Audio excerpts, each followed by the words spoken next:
bạc hoàn lạt quan pe ma li ha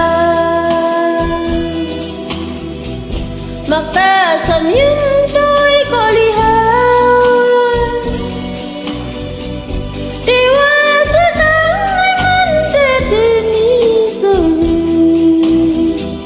vậy thấp pháp danh nhá để làm nhà mà phù chơi cuốn chơi dâng nồng gì để hôm nhiều kháng cô nam hai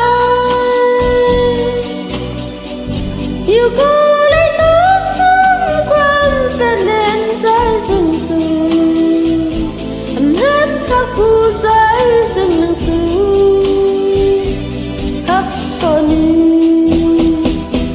đầy hình sâm mơ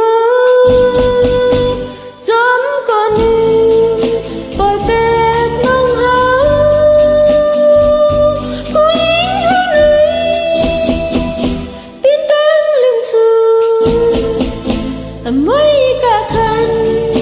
khắc cuốn dương nâng xứ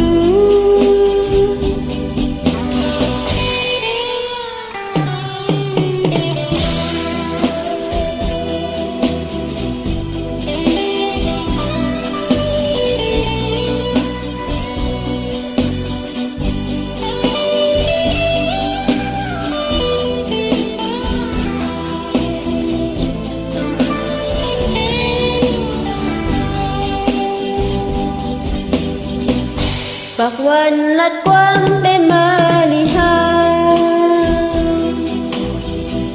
mặc ta sầm những đôi cô li ha đi qua giữa nắng anh mắn để đi rừng bày thấp pháp nhăn nhá để làm nhà mặc hồ rơi cuốn rơi rừng nắng phi để hôm nhiều kháng có nam hai